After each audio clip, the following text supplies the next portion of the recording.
तमाम खबरें विस्तार से। छत्तीसगढ़ राज्य स्थापना दिवस पर प्रदेश भर में सांस्कृतिक कार्यक्रमों का आयोजन किया गया। पहले महज राजधानी में ही कार्यक्रमों का आयोजन किया जाता था, लेकिन भूपेश बघेल के सीएम बनने के बाद से सभी जिलों में कार्यक्रम करने के निर्देश दिए गए। इसी कड़ी में बीते रोज बालोदा में सांस्कृतिक कार्यक्रमों का आयोजन किया गया। इसमें स्थानीय कलाकारों ने रंगारंग कार्यक्रमों की प्रस्तुति दी। इस दौरान सरकार के उपलब्धियों को प्रदर्शित किया गया। 1 नवंबर 2000 छत्तीसगढ़ की स्थापना हुई थी।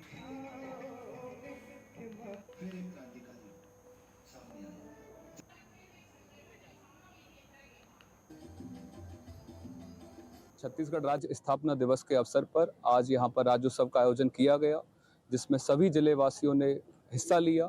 और यहाँ पर आपने देखा कि विभिन्न विभागों के द्वारा विकास की प्रदर्शनी लगाई गई है, जिसका लोगों के द्वारा अवलोकन भी किया गया। उसके माध्यम से शासन की योजनाओं की जानकारी भी दी गई। और मैं आप सभी के माध्यम से सभी जिले वासियों को आज के दिन की बधाई देता हूँ। और मैं सभी से ये आशा करता हूँ कि हम सभी लोग अपना सर्वश्रेष्ठ दें, जिससे बालोद जिला विकास की और नई ऊंचाइयों को हासिल कर सके। जी, हमारा आज के राज्य का स्थापना दिवस है। बहुत ही अच्छा स्टॉल लगा हुआ है। यहाँ पर शासन की सारी योजनाओं की जानकारी मिल रही है। यहाँ पे ये बहुत अच्छा लगा देख के। बहुत सारी स्टॉल लगे हुए हैं, सभी विभाग की जानकारी भी मिल रही है। जी, मंच पे अभी स्पीच दे रहे थे कलेक्टर साहब, जिला पंचायत अध्यक्ष, वो बहुत अच्छा लगा। जिला प्रशासन की व्यवस्था भी अच्छी है, अच्छी लग रही है। व्यवस्था अच्छी लग रही है, बैठक व्यवस्था, स्टॉल की व्यवस्था अच्छी लग रही है। जी, बिलासपुर के पुलिस परेड मैदान में राज्योत्सव में 31 विभागों के स्टॉल्स लगाए गए। लगभग 4 सालों में हुए विकास कार्यों को खूबसूरत अंदाज में दिखाया गया। इनमें प्रमुख रूप से जिला पंचायत, कृषि विभाग, वन विभाग, उद्यानिकी विभाग, स्वास्थ्य विभाग समेत 31 विभाग शामिल हैं। संसदीय सचिव ने सभी स्टॉल्स का अवलोकन कर प्रदर्शनी की सराहना की। स्थानीय छत्तीसगढ़ी लोक संस्कृतियों पर आधारित प्रस्तुतियों ने जन समुदाय का मन मोह लिया। बच्चों ने भी सांस्कृतिक कार्यक्रम देकर प्रशंसा बटोरी।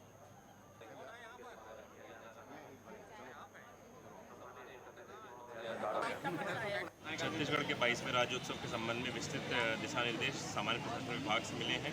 माननीय मुख्य अतिथि महोदय का भी चयन शासन स्तर से हुआ है। उसी के संबंध में आज एक दिन की विकास प्रदर्शनी और सांस्कृतिक कार्यक्रम और राज्योत्सव का कार्यक्रम आयोजित किया गया। और पौराणिक कथाओं में नरसिंह अवतार की कथा आती है, जिसमें भगवान विष्णु नरसिंह का रूप लेकर हिरण्यकश्यप का वध करते हैं। ये कथा असत्य पर सत्य की जीत का प्रतीक है।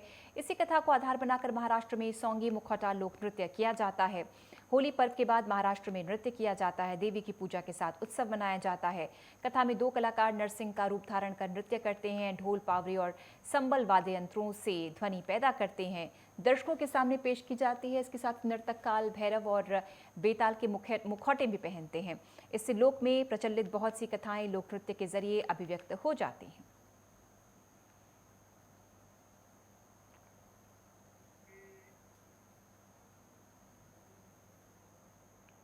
जिला जांजगीर के नगर पंचायत खरोदा में करीब 79 लाख के बने भवन को अभी तक हैंडओवर नहीं किया गया। दरअसल एक प्रेस वार्ता में मुख्यमंत्री से भवन की चर्चा के बाद पीडब्ल्यूडी विभाग को हैंडओवर करने की जल्दबाजी में फेक पॉलिश का काम जारी हो गया। इसे देखकर ऐसा लगता है कि कुछ दिनों बाद फिर से जर्जर की स्थिति बन जाएगी। अधूरी मरम्मत की जा रही है। नगर पंचायत अध्यक्ष खरोद ने तकरीबन साल भर से स्कूल के लिए बने भवन में तकरीबन 15 से 20 व्यक्ति जो अध्यक्ष के निजी कर्मचारी थे, उनके ठहरने का काम आता था। सीएमओ से जानकारी लेने पर एसडीएम पामगढ़ से परमिशन की बात कही, लेकिन पामगढ़ एसडीएम से पूछने पर कोई परमिशन नहीं देने की बात कही गई। इस संबंध में पीडब्ल्यूडी विभाग के अधिकारी भी मीडिया के सामने आने से बचते हुए नजर आए।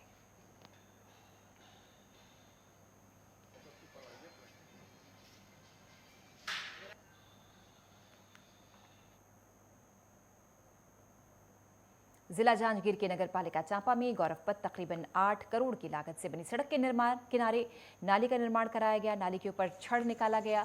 इस पर दुर्घटना होने की आशंका बनी हुई है। नाली निर्माण ढकना था, लेकिन सालों बीत जाने के बाद भी नाली का ढक्कन नहीं लग पाया। सीएमओ नगर पालिका चांपा को ढक्कन लगाने के एसडीएम ने निर्देश दिए, बावजूद इसके अब तक काम नहीं हो पाया।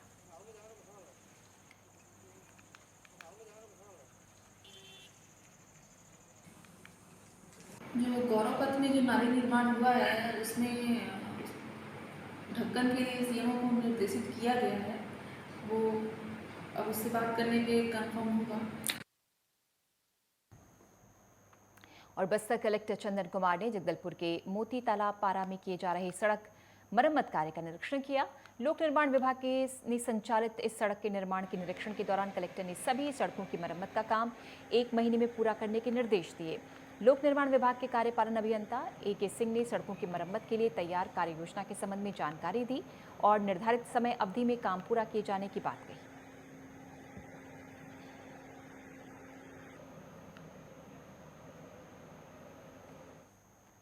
दमोह में साइबर फ्रॉड अपराधों से सुरक्षा और इनसे बचाव के तरीकों के प्रति जागरूकता लाने के लिए दमोह पुलिस और साइबर शिक्षा से साइबर सुरक्षा अभियान चलाया जा रहा है।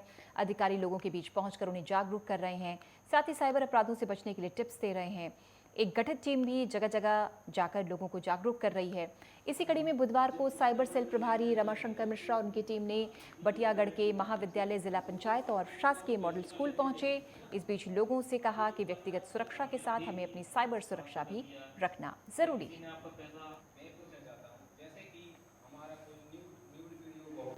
हम लोग दमोह साइबर सेल पुलिस अधीक्षक कार्यालय में साइबर सेल शाखा से पुलिस मुख्यालय राज्य साइबर सेल भोपाल से एक साइबर जागरूकता का कार्यक्रम चल रहा है, जो श्रीमान पुलिस अधीक्षक महोदय अतिरिक्त पुलिस महोदय के मार्गदर्शन में हम लोग आज बटियागढ़ कॉलेज महाविद्यालय में घनश्यामपुरा मॉडल स्कूल में और जनपद पंचायत कार्यालय बटियागढ़ में 3 जगह हम लोगों ने साइबर जागरूकता के कार्यक्रम किए। लोगों को साइबर अपराधों से, साइबर ठगी ना हो, किसी के साथ घटना ना हो, उनको अवेयरनेस कार्यक्रम हम लोगों ने चलाया। अंधविश्वास के चलते ग्रामीण इलाज की जगह झाड़ फूक का सहारा लेते हैं। नतीजतन उन्हें अपनी जान गंवानी पड़ती है। बैगा भुनिया पर भरोसा करने वाले ऐसे ही परिवार को अपने करीबी से हाथ धोना पड़ा। थाना रतनपुर के ग्राम पौड़ी में रहने वाले फेकूराम निर्मलकर की तबीयत खराब हो गई थी। 23 अक्टूबर से लेकर 26 अक्टूबर तक उसे किसी अस्पताल में दिखाने के बजाय कथित बैगा लीलाराम रजक के पास झाड़ फूक के लिए ले जाया गया। लीलाराम रजक ने इलाज के नाम पर त्रिशूल को आग में गर्म कर पीड़ित के शरीर पर जगह जगह दाग दिया, जिससे पीड़ित को इन्फेक्शन हो गया। उसके बाद उसकी मौत हो गई। मृतक की पत्नी ने थाने में मुकदमा दर्ज कराकर कार्रवाई की मांग की है।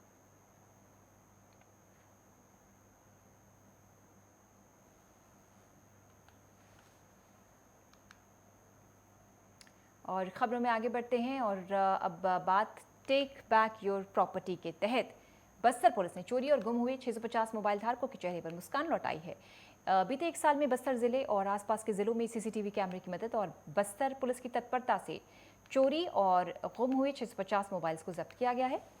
पुलिस कोऑर्डिनेशन सेंटर में मोबाइल धारकों को सूचना देकर उन्हें बुलाया गया ताकि आमजन और पुलिस के बीच समन्वय स्थापित हो सके, अपराधियों पर शिकंजा कसा जा सके। उसके लिए भी आम लोगों की राय ली गई। पुलिस और जनता के बीच बेहतर तालमेल और विश्वास हो सके। जो भी व्यक्तियों का मोबाइल गुमा है उसको जल्द से जल्द हम रिकवर कर सकें और उनके जो वैध मोबाइल धारक हैं उनको उनका मोबाइल वापस लौटा सकें। विगत 1 वर्ष में पिछले साल नवंबर से लेके इस साल के बीच में लगभग 650 मोबाइल रिकवर हुए हैं और 500 मोबाइल पिछले कार्यक्रम तक हमने रिटर्न किया था। आज के कार्यक्रम में लगभग 125 के आसपास मोबाइल धारक आज के कार्यक्रम में आए हैं और अपने मोबाइल प्राप्त किए।